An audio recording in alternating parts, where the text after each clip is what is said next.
औज़ुबिल्लाहिमिनश्शैतानिर्रजीम बिस्मिल्लाहिर्रहमानिर्रहीम। लाखों करोड़ों दुरूद व सलाम आप सल्लल्लाहु अलैहि वसल्लम पर, आपके अहल बैत पर, आपके असहाब पर। प्यारे बच्चों, लास्ट टाइम हमने डिस्कस किया था लिपिड्स को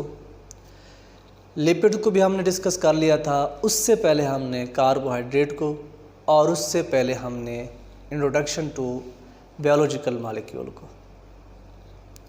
स्टूडेंट्स, हमने चैप्टर के आगाज़ के अंदर ही पढ़ा था कि बायोलॉजिकल मॉलिक्यूल्स को नाम क्यों दिया गया था। क्योंकि ये लिविंग ऑर्गेनिज़म का कंटेंट बनाते हैं, लिविंग ऑर्गेनिज़म को फार्मूलेट करते हैं, सिंथेसाइज करते हैं, बॉडी स्ट्रक्चर बनाते हैं। तो इसलिए हमने उनको नाम दिया था बायोलॉजिकल मॉलिक्यूल्स। मिसालें दी थी कि स्टार्ट में कि हमें पहले से एक इंट्रोडक्शन हो जाए कि आगे हम पढ़ने क्या जा रहे हैं। हमने कहा था भी carbohydrate, lipids, proteins, RNA, DNA, nucleic acid and so on. हमने बेटा इंट्रोडक्शन के अंदर ये पढ़ा था कि जो बायोलॉजिकल मॉलिक्यूल्स हैं उनमें से कार्बोहाइड्रेट क्या होते हैं, कार्बोहाइड्रेट कहाँ पाए जाते हैं और इसके कितनी टाइप्स होती हैं। फिर हमने डिस्कस किया था लिपिड्स क्या होते हैं, लिपिड कहाँ पाए जाते हैं, कितनी टाइप्स होती हैं, फंक्शन क्या होते हैं इसके, वो भी हमने कल डिस्कस कर लिया। आज हम स्टार्ट करने जा रहे हैं बेटा प्रोटीन्स को। आपको जानकर बहुत ज़्यादा खुशी होगी क्योंकि इंटरेस्टिंग है बायोलॉजी बेटे। आप ख़ुद को पढ़ रहे होते हैं, आप सराउंडिंग को जो है ना डिस्कस कर रहे होते हैं, आपके जो इन्वायरमेंट के अंदर लिविंग थिंग्स हैं उनको डिस्कस कर रहे होते हैं, और लिविंग थिंग के ऊपर जो चीज़ें इफ़ेक्ट करती हैं आप उनको डिस्कस कर रहे होते हैं, उनके बारे में आप आगाही हासिल कर रहे होते हैं। बायोलॉजी को बेटा हम इंटरेस्टिंग बनाने जा रहे हैं। मैंने जिक्र किया है प्रोटीन्स का। प्रोटीन क्या होती हैं? कभी आपने मुर्गी खाई है? चिकन? यस। आपने फ़िश खाई है? बिल्कुल डेफिनेटली खाई होगी।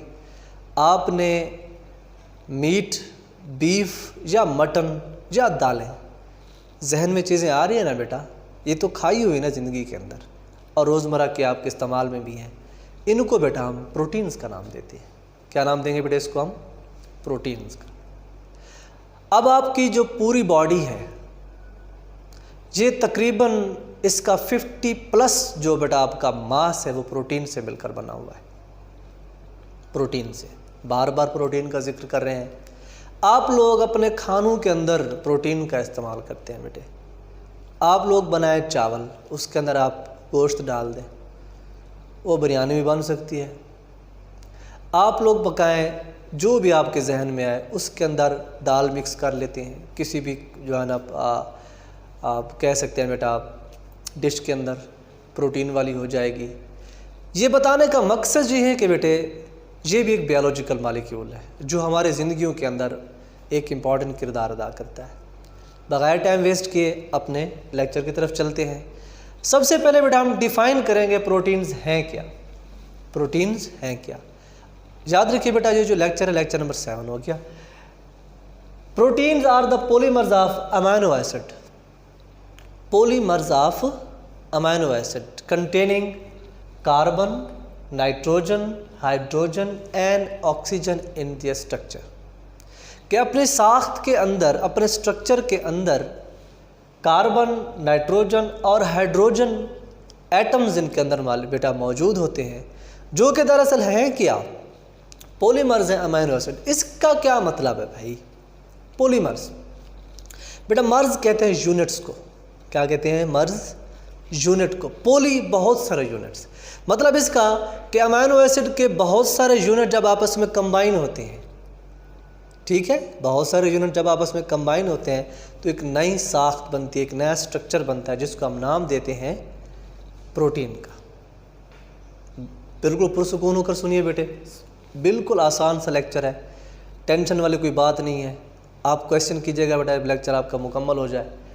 अब हम देखते हैं कि एक जो अमीनो एसिड होता है वो जब प्रोटीन को बनाता है तो कितने अमीनो एसिड मिलके एक प्रोटीन को बना सकते हैं?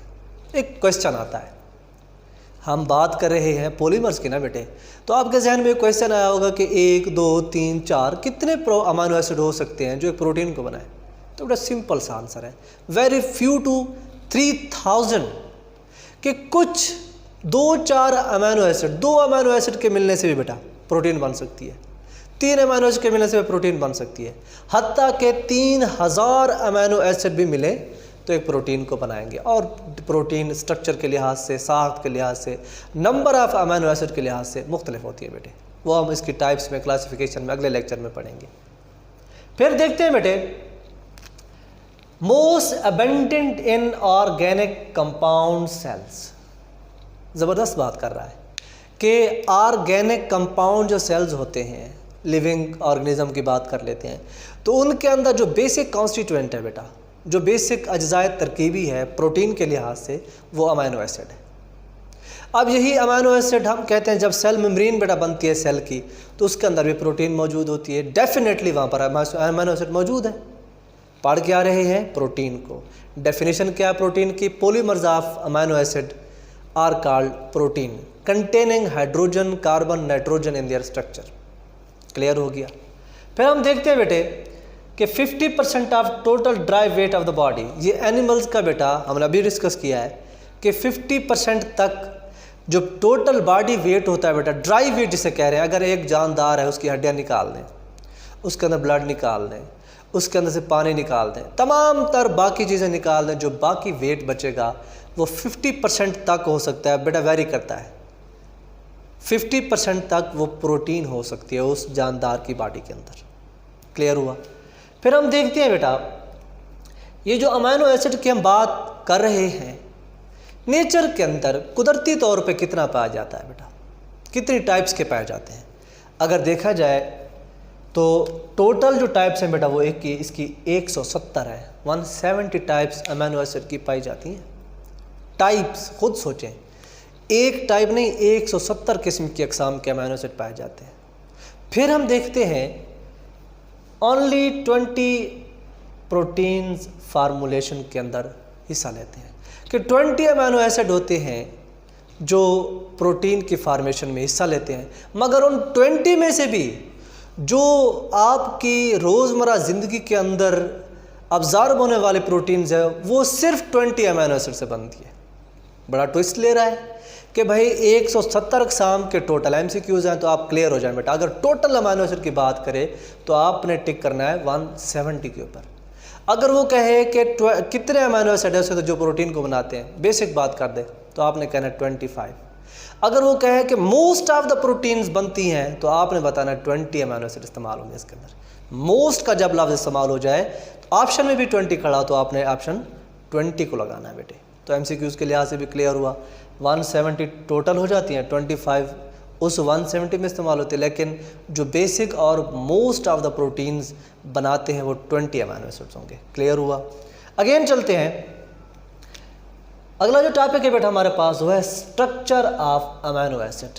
टाइप्स तो पढ़ ली हमने कि कितने अक़साम के हो सकते हैं। फिर हम आते हैं कि साख्त क्या होती है एक अमीनो एसिड को। अगर केमिकल फार्मूला इसका ड्रा किया जाए तो हमें किस तरह पता चलेगा कि इसके अंदर कौन से कॉन्स्टिट्यूएंट होते हैं, अमीनो एसिड किन चीज़ों से मिलकर बना होता है। पता चलता है बेटे कि इसके अंदर एक होता है अमीनो ग्रुप बेटा, और दूसरा होता है कार्बोक्सिलिक ग्रुप। अमीनो एसिड और कार्बोक्सिलिक ग्रुप। अमीनो एसिड बेटा NH2 अमीनो ग्रुप जिसको नाम दे देते हैं, ये देखा बेटा अमीनो ग्रुप हो गया।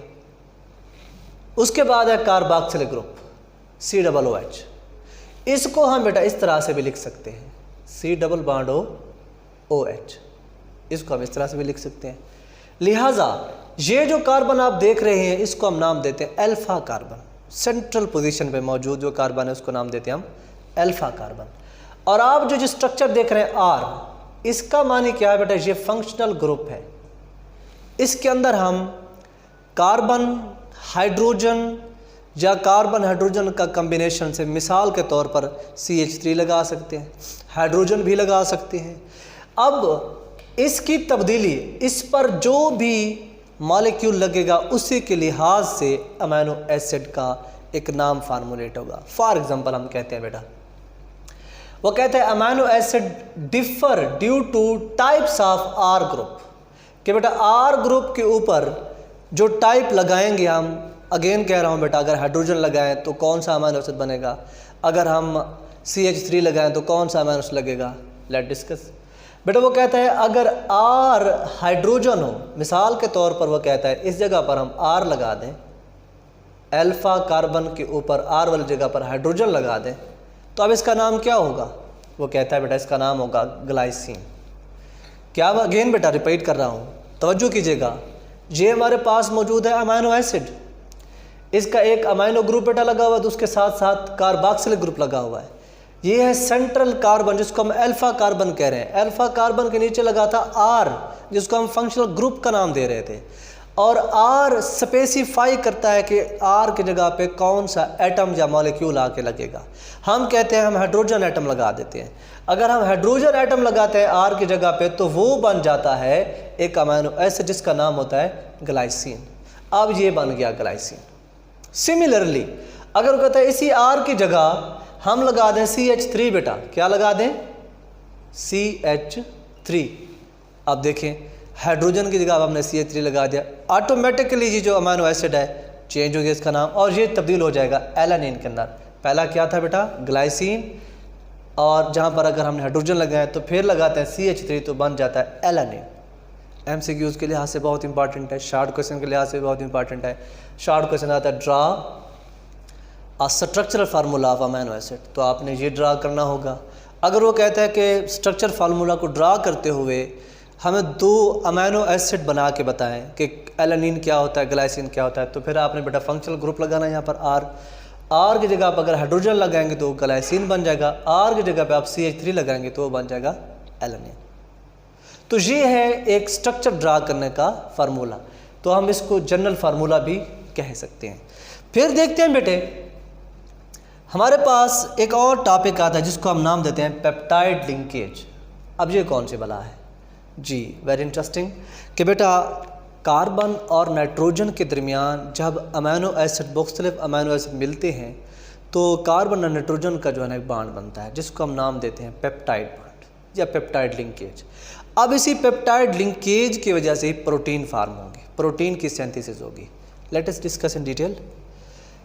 वो कहता है बेटे अमीनो एसिड लिंक्ड बाय, क्या बेटे amino acid linked by peptide bond, कि बहुत सारे अमीनो एसिड जब आपस में मिलते हैं तो एक लिंकेज तो उनके अंदर डेवलप होगी ना बेटे। वो जो लिंकेज होगी दरअसल वो पेप्टाइड लिंकेज होगी।